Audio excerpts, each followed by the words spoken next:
Di video kali ini, kita akan melihat sebuah kasus dengan plot yang sangat tidak biasa yang terjadi di London pada tahun 2011. Tubuh dua orang pemuda-pemudi yang masih berusia sekitar 20 tahun ditemukan di sebuah rumah dekat Bandara Heathrow.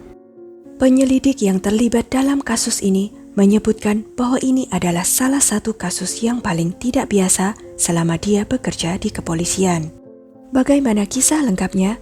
Sebelumnya, silakan subscribe dulu channel ini serta nyalakan loncengnya untuk mengetahui kasus-kasus kriminal yang terjadi di berbagai negara. Alice Adams dan Tibor Faes bekerja di Radisson Blu Edwardian Heathrow Hotel. Alice adalah seorang penduduk lokal dan rumah keluarganya berjarak sekitar 6 mil dari hotel tempat dia bekerja. Alice mendapatkan pekerjaan di hotel itu 3 minggu sebelum kejadian. Dan pada saat itu telah berteman dengan karyawan hotel lainnya. Ia terutama berteman dekat dengan rekannya yang bernama Tibor Faes. Tibor Faes lahir dan besar di Budapest, Hongaria. Dia adalah anak kedua dari orang tuanya dan juga memiliki adik perempuan. Tibor senang dikelilingi oleh orang-orang. Dia bisa memainkan hampir semua alat musik. Instrumen favoritnya adalah piano.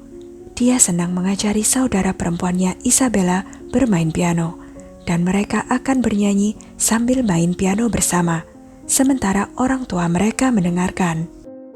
Setelah kehilangan ayahnya secara tiba-tiba pada tahun 2007, Tibor, saudara perempuannya Isabella, dan ibunya Rosalia sangat kesulitan untuk melanjutkan hidup mereka.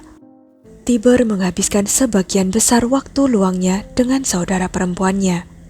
Dia adalah saudara laki-laki dan ayahnya pada saat yang sama. Tibor ingin berbagi beban dengan ibunya. Maka dari itu, pada usia 15 tahun, Tibor sudah mulai bekerja penuh waktu. Pada tahun 2008, dia mendaftar ke universitas di Budapest. Percaya bahwa jika dia mendapat gelar sarjana, dia akan mendapatkan pekerjaan yang layak dan dapat menghidupi ibunya dengan lebih baik. Meskipun dia sangat berbakat, Tibor ditolak masuk ke universitas. Pada titik inilah, Tibor kemudian berbicara dengan ibunya tentang pindah ke Inggris dan mencari pekerjaan di sana. Ibunya mendukung gagasan itu, dan Tibor segera pindah ke Inggris. Pada bulan Juli 2010, di usianya yang ke-19 tahun, Tibor pindah ke London. Dia mulai bekerja di Radisson Blu Edwardian Heathrow Hotel. Tibor menyukai pekerjaannya, tanggung jawabnya, dan orang-orang yang bekerja dengannya, serta klien baru yang dia temui setiap hari. Setelah hampir 1 tahun bekerja di hotel itu, Tibor kemudian mempunyai seorang rekan kerja baru bernama Alice. Alice adalah seorang musisi berbakat, dan dia dengan cepat dekat dengan Tibor. Mereka selalu memiliki sesuatu untuk didiskusikan. Tibor Faes dan Alice Adams bekerja sebagai resepsionis di hotel itu. Di sana ada seorang resepsionis bernama Attila Ban yang berusia 31 tahun. Dari ketiga orang ini, Attila bekerja paling lama di hotel itu. Ia bahkan diakui sebagai karyawan terbaik tahun 2010. Attila dan Tibor berasal dari negara yang sama, Hongaria, dan ini membuat mereka lebih dekat. Hotel itu menyediakan apartemen khusus untuk karyawannya. Saat awal-awal Tibor bekerja di sana, Attila menawari Tibor untuk tinggal bersama di apartemen tersebut, yang terletak tepat di belakang hotel. Tibor langsung menyetujuinya, karena tempat itu sangat nyaman. Di satu sisi menghemat uang, dan di sisi lain, mereka tidak perlu menghabiskan banyak waktu untuk sampai ke tempat kerja. Meskipun Tibor sangat senang berada di Inggris, dia tidak menyerah pada rencananya untuk mendapatkan pendidikan yang lebih tinggi. Dia kembali mencoba mendaftar ke universitas di Budapest, dan tidak disangka-sangka, kali ini dia diterima. Tibor sangat senang, namun ia harus kembali ke Hongaria pada akhir bulan Agustus 2011. Untuk merayakan keberangkatan Tibor, sebuah pesta perpisahan kecil diadakan pada tanggal 9 Agustus 2011. Di pesta itu, selain Tibor, Attila, dan Alice, karyawan hotel lainnya juga hadir. Keesokan harinya, Tiga sekawan ini dijadwalkan untuk masuk kerja pada pukul 7 pagi. Namun, ketika tidak satu pun dari mereka muncul, rekan-rekan kerja mereka menjadi khawatir. Kemudian, rekan-rekan kerja mereka memutuskan untuk menelepon polisi pada jam 7:53 pagi.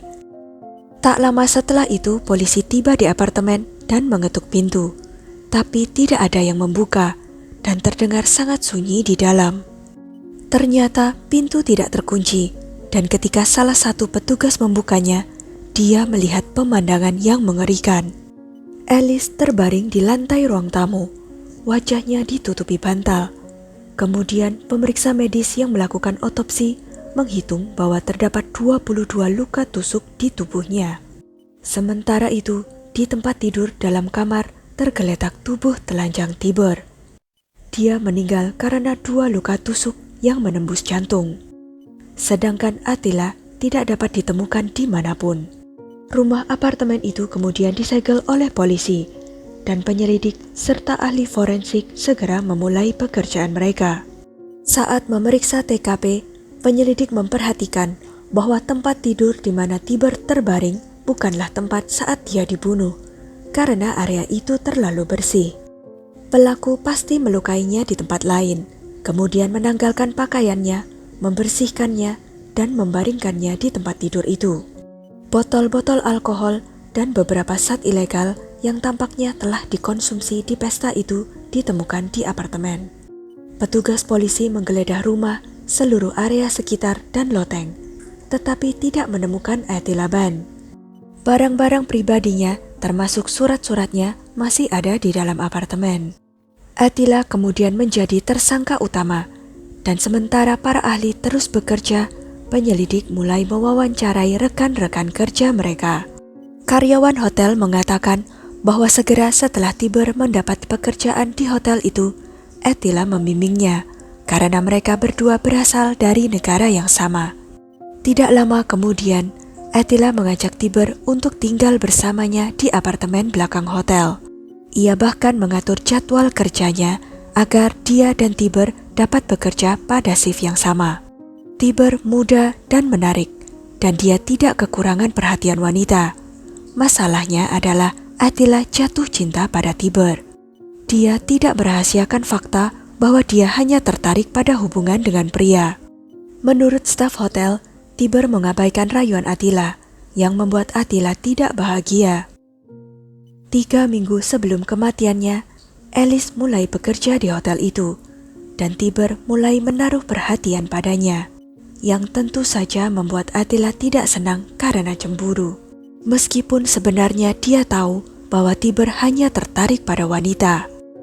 Penyelidik mulai bertanya-tanya, mungkinkah Attila melakukan kejahatan tersebut karena cemburu dan cinta bertepuk sebelah tangan?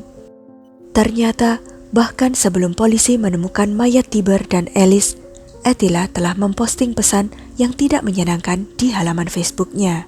Dia menulis, "Saya ingin bangun dari mimpi buruk itu."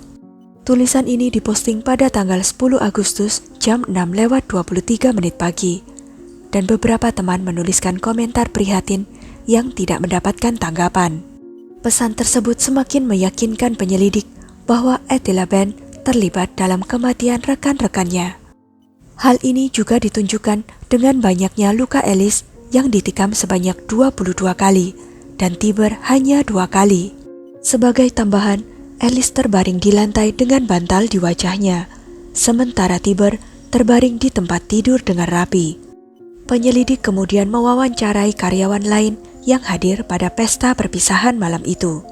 Mereka mengatakan pada polisi bahwa ketika semua orang telah meninggalkan pesta, hanya tersisa Attila, Tiber, dan Alice di apartemen itu. Ini berarti sesuatu telah terjadi antara ketiga orang tersebut dalam waktu yang tersisa sebelum fajar. Kematian Alice dan Tiber disampaikan kepada keluarga mereka. Berita itu merupakan pukulan telak bagi keluarga Adams dan Fass. Dalam sebuah pernyataan yang dikeluarkan oleh keluarga Adams, Ibu Alice, Sarah, menulis tentang kematian putrinya dengan kata-kata sebagai berikut. "Hatiku hancur, hidupku akan selalu diwarnai dengan kesedihan. Aku sangat merindukan Alice. aku akan melakukan apapun demi satu lagi pelukan Alice, dan satu lagi senyumannya. Kematian Alice telah menciptakan emosi yang tidak terkatakan, duka, kemarahan, dan kesedihan yang luar biasa dalam keluargaku, dan telah mengubah keluarga kami selamanya. Sebagai seorang ibu, aku seharusnya melindungi anak-anakku, dan setiap hari dan setiap malam, aku harus menghadapi kenyataan bahwa aku gagal. Hal yang paling sulit untuk diatasi adalah tidak mengetahui secara pasti apa yang terjadi pada Alice kesayanganku malam itu. Betapa mengerikannya itu. Mendengarkan kebenaran akan lebih baik daripada pergumulan terus-menerus yang terjadi dalam pikiranku untuk mencoba mencari tahu rangkaian peristiwa yang mengarah pada pembunuhan Alice. Tidak ada kata-kata yang cukup untuk mengungkapkan betapa luar biasa dan uniknya Alice, dan betapa besar cinta, kegembiraan, semangat, dan kasih sayang yang dia bawa ke dalam kehidupan banyak orang. Kehilangannya adalah sebuah tragedi yang tidak tergambarkan. Ibu Alice mengatakan kepada penyelidik bahwa setelah tengah malam, putrinya menulis pesan teks yang mengatakan bahwa dia sedang bermalam di rumah temannya. Polisi kemudian mengeluarkan perintah pencarian terhadap Attila, tapi sepertinya dia menghilang begitu saja. Mereka kemudian mencoba melacak ponselnya. Ternyata signalnya tertangkap oleh menara seluler di area yang sama dengan hotel. Ini sangat aneh. Segera diketahui bahwa Attila berada lebih dekat daripada yang diperkirakan siapapun sepanjang waktu. Tim investigasi memeriksa di tempat kejadian selama 2 hari, dan kemudian meninggalkan tempat itu. Beberapa jam kemudian, tim forensik memutuskan untuk kembali ke TKP untuk melakukan beberapa tes lagi. Mereka memperhatikan bahwa pintu yang mereka biarkan terbuka sekarang terkunci dari dalam. Ketika mereka masuk ke kamar, mereka melihat Attila Ban terbaring di tempat tidur. Dia dalam keadaan mabuk dan telah mencoba melukai dirinya sendiri dengan gunting dan pisau. Ada luka di leher dan pergelangan tangannya. Ketika mereka menanyakan pertanyaan, dia bertingkah aneh dan mencoba menunjukkan sesuatu melalui gerak tubuh. Attila kemudian dibawa ke rumah sakit di mana dokter memastikan nyawanya tidak dalam bahaya. Polisi tercengang ketika mengetahui di mana Attila Ban menghabiskan 2 hari terakhir. Ternyata dia membuat celah di dasar tempat tidur sofa tempat mayat Tiber Vas ditemukan. Attila membawa ponsel, beberapa botol air, dan masuk ke dalamnya. Sementara polisi sedang memeriksa tempat kejadian, dia di dalam tempat tidur sofa itu, mendengarkan dan mengawasi melalui lubang yang dia buat. Attila Ban ditangkap saat dia berada di rumah sakit sebagai tersangka utama. Persidangan dimulai pada 9 Juli 2012, dan selama persidangan, beberapa rincian kejahatan brutal terungkap. Pesta malam itu menjadi tidak terkendali setelah Alice, Tiber, dan Attila ditinggalkan sendirian di apartemen. Jaksa penuntut menerima laporan adanya aktivitas seksual di antara ketiganya, karena DNA dari kedua pria tersebut ditemukan di dada Alice. Attila ketika diinterogasi mengatakan dia ingat mereka bertiga berada di tempat tidur, dan memang ada hubungan badan di antara mereka. Tetapi dia mengatakan dia tidak ingat apa yang terjadi selanjutnya. Attila bersikeras bahwa dia baru menyadari dia telah melakukan tindakan yang mengerikan ketika dia bangun di pagi hari dan melihat tubuh Alice dan Tiber yang sudah tidak bernyawa. Setelah ia menyadari 2 kawannya telah tewas akibat perbuatannya, dia memutuskan untuk menghabisi dirinya sendiri. Namun Attila berkata dia takut melakukannya sendiri. Jadi dia melepaskan pakaian Tiber dan merayap ke dalam bak mandi sambil memeluk Tiber. Karena dia merasa tak sanggup melukai dirinya sendiri, Attila kemudian memindahkan Tiber ke tempat tidur. Menyadari mereka akan dicari, Attila kemudian menyayat bagian dasar divan tempat tidur dan bersembunyi di dalamnya. Ketika Attila bersembunyi di sana, dia bahkan sempat memperbarui halaman Facebooknya. Attila menangis keras di kursinya ketika jaksa Richard Widom membuka fakta-fakta kasus ini kepada juri. Anda akan mengetahui bahwa 2 orang muda-mudi Keduanya mengalami kematian yang kejam dan tidak dapat dibenarkan di tangan terdakwa ini. Sulit untuk menemukan kata-kata yang menggambarkan apa yang terjadi dalam kasus ini. Tiber Fass pernah menjalin hubungan dengan wanita yang bekerja di hotel dan tidak ada bukti dia pernah melakukan hubungan seksual dengan Attila. Namun Attila tampaknya memiliki rasa cinta terhadap Tiber dan berperilaku sedikit posesif terhadapnya. Pengadilan mendengar bahwa Attila cemburu terhadap Tiber. Beberapa hari sebelum pembunuhan tersebut, Tiber berfoto bersama rekan-rekan setimnya tanpa kehadiran Attila. Situasinya semakin memuncak ketika Attila mengetahui bahwa Tiber telah diterima di Universitas Hungaria dan dijadwalkan meninggalkan Inggris pada akhir bulan.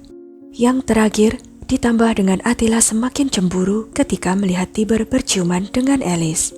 Selain itu, Jaksa Richard Widom mengatakan Attila ditemukan telanjang dan sedang mabuk di tempat tidur. Dia mengalami luka di pergelangan tangan, lengan bawah, dan leher.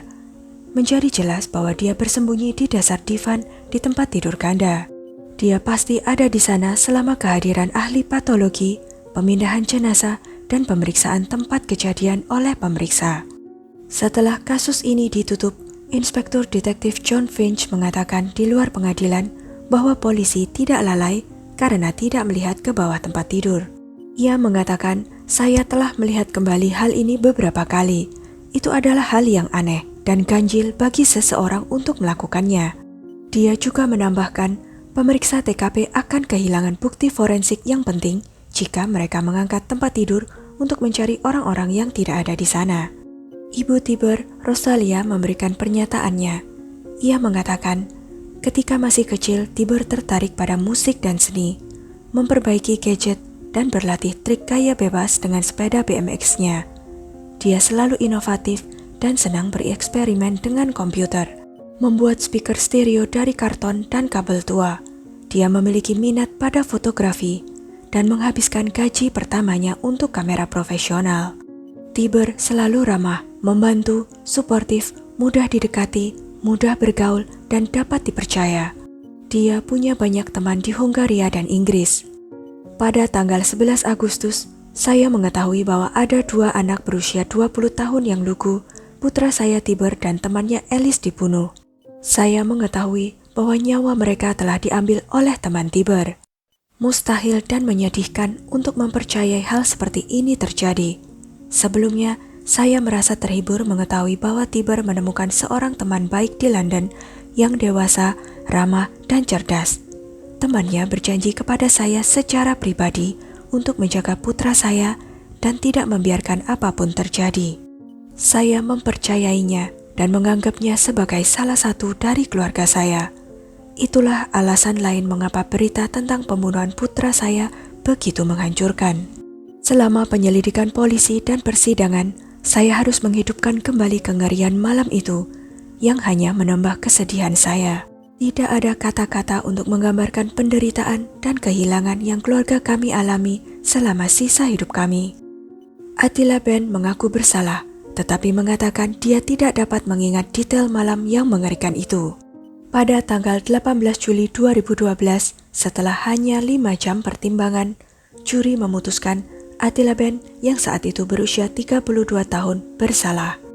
Pada tanggal 17 Agustus 2012, dia dijatuhi 2 hukuman seumur hidup dengan minimal hukuman 26 tahun penjara sebelum dia dapat meminta pembebasan bersyarat.